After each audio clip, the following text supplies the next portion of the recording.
Welcome back to Give Me Five with Jones and Eli. Eli, you play hide and seek in a supermarket, and if you're found, you're done. Where are you hiding? Am I allowed to move around in this situation? Do a little run?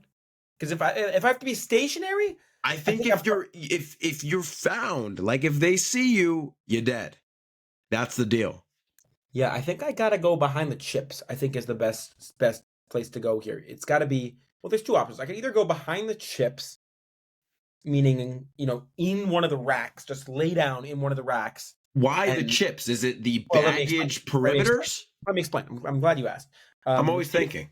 It's not to do with the perimeters, more the volume, right? There's so many chip bags. So if you think about you're hiding behind like a pack of fruit roll-ups or something, right? Sure. That's going to be pretty easy to move.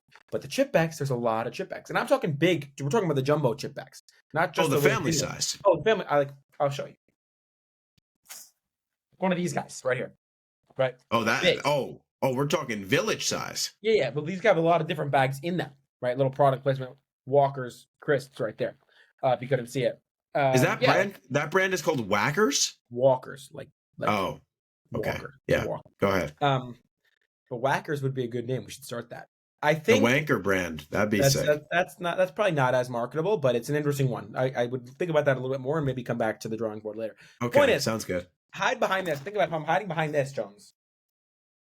My whole body could fit under that, and I just think nobody would want to move, especially if you're like 20 deep.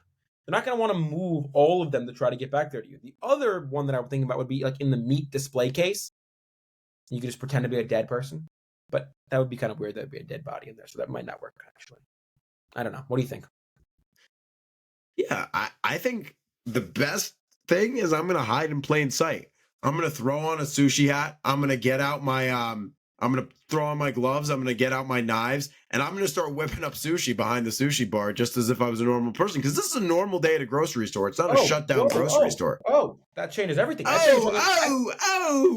thought it was an abandoned, like somebody, you're coming, just me and you. No, come on. Where's all the fun in that? It's a normal day at the grocery store. It's not just some manhunt arena. So I'm going to go, I'm going to start making sushi, and I'm going to actually call over the murderers, and I'm going to say, hey, would you like some sushi? It's once they identify you that you're screwed. Well, you're on the right track, but you're a little bit wrong. Now that I know that it's a normal day, I fully agree you got to hide in plain sight. The key, though, is you got to be one of the people stocking the shelves, because those people you can actually never find. If you're looking for somebody to ask for help in a grocery store, you literally can't find them ever. They're always just missing. So I think I would take after one of those people, be one of the people stocking the shelves, and just literally be the most elusive creature on the planet. I think that's got to be one of the top 3 most elusive professions. I think the other thing that you could do is you really want to come in with a group, but you don't want to be too obvious, because again, they're probably going to have a picture of you in your description. So what I'm going to do is I'm going to go down to the old bingo house. I'm going to go to the senior citizen home and get a group of old men for a shopping trip. And I'm going to disguise myself as an old man too. And we'll all come in wheeling our carts. How are you going to tell between Morty Seymour and good old Josiah? You're not going to be able to figure it out. The other thing I was thinking about here was, those like really big basins, basically, for lack of a better word, of stuff. Like, I don't know what you put in those, but like, you mean an ocean? No. In the supermarket, like, where they put like the watermelon? It's just like a huge. Sure. And they're just all in them with the ice. No, not the ice. What do you put? If you get with an ice, you're gonna die. I'm talking like just like something where they put all like the loose stuff in it. You know what I mean? I got you. Yeah. A huge grab bag. You could get in one of those and just like burrow yourself there. But it also depends on the size of the supermarket, because supermarkets are like, so they can range from massive to tiny. And I think it really depends. If it's huge, you might just be better like trying to basically play tag in there and just weave through the aisles, because those things can get confusing. You ever be a little kid and try to find your mother in a supermarket and you couldn't? Like, it's hard. I don't think I was one of those kids that got lost. I think a lot of kids do experience that, and perhaps you did.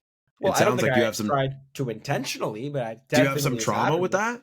I don't have trauma from getting lost. I definitely have trauma from having my parents say, "Hey, go wait in the line. I'll be back in a second." And then you start getting to the front of the line and they're not back yet. And those are some of the scariest moments ever. And then the best is then like they start scanning stuff and you Oh. start seeing the number going up, and you're like, "Oh my god, Well- I have 1 penny in my pocket." Well, I would not- Mom. I would not permit the scan beginning until I was with my. I mean, now obviously I'm an adult; I can do whatever I want. But when I was a kid, if my parents were not there when it was time to start scanning, I'm waving the person through, next person through. No, I still don't permit the scan starting. Yeah. I don't put myself in that risk until the podcast starts generating the kind of money that the projections have, in the latest quarter. I'm not going to be scanning anything. Do you wait? Do you go the different line method? If there's 2 lines at the checkout and you're with one of your friends or your parents or whatever, like I'll wait in this line, you wait in that line, and whichever one gets up there first, we switch back. No, this is not a queue to buy Drake tickets. This is a supermarket. We'll get through. This has been Give Me 5 with Jones and Eli. Remember to follow us on Instagram and TikTok. Subscribe on YouTube. Send us an email. Suggest our next pod topic. Eli, thanks for talking. Always a pleasure, Jones. Talk to you soon.